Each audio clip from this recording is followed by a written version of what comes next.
پێنجشەمەی ڕابردوو وەزارەتی سامانە سروشتیەکانی هەرێم ئەم نووسراوەی دەرکرد بۆ هەرزانبوونی نرخی بنزین، بەڵام تا ئێستا نرخی بنزین وەکو خۆیەتی. چالاکێکی مەدەنی دەڵێت عیبەیە بۆ حکومەتێک بەرمیلی نەوت بە $30 بفرۆشێت، بەڵام لیترێک بنزین بە 1400 دینار بە هاوڵاتیان بدرێت. بەڵێ بەداخەوە لەبەروی لە هەرێمی کوردستان پاڵاوگەکانیش هیبەرپرسانی یەکێتی و پارتین ڕۆژ بە ڕۆژ نرخی بنزین لەسەر هاوڵاتیان گرانەکەن.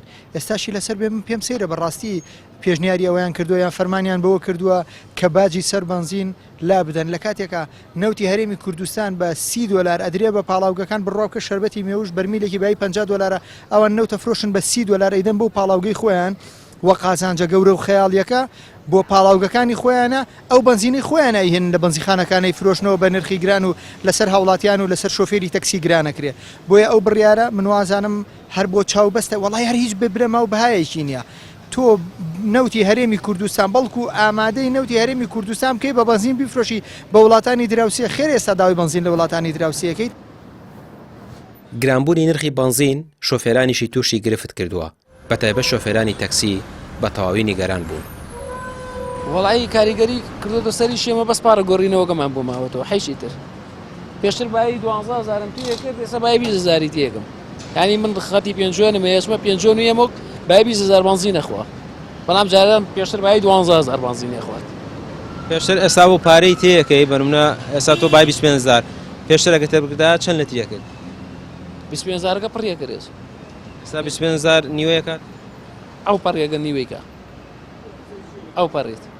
تۆ پێت وایە ینی ئەم بنزینە کە گران بووە بەهۆی نەبوونی بنزینەوەیە یان نایانەوێ بنزین بدەن و دایانەوە قەیران دروستکەن؟ کۆرە نەوەڵا تەنا قەیران دروستکردنە ینا حیشی تر نییە. لە داخی گرانبوونی بنزین زۆرێک لە شۆفێران سیستەمی ئۆتۆمبیلەکانیان لە بنزینەوە گۆڕیوە بۆ غاز و دەڵێن ناومێد بوون لە دابەزینی نرخی بنزین، بۆیە سیستەمی ئۆتۆمبیلەکانیان گۆڕیوە. ئۆتۆمبیلەکەت گۆڕیوە لە سیستەمی بنزینەوە بۆ غاز، بۆچی؟ وڵی لەبەر هۆکاری گرانبوونی زۆری نرخی بنزین. پێشتر ئەوە بنزین گران بوو بۆیە کردوتە بە غاز؟ بەڵێ. ئێستا ئەوە باشترە بۆ تۆ؟ ئێستا زۆر باشە، خەرجی زۆر کەم کردووە.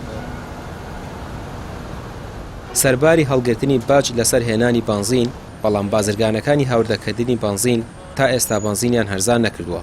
هاوڵاتیان دەڵێن گرانکردنی نرخی بنزین بە پیلانە و حکومەت و بازرگانەکان لی بەرپرسن. ڕامیا ڕۆسمان کەناڵی پێیام سلێمانی.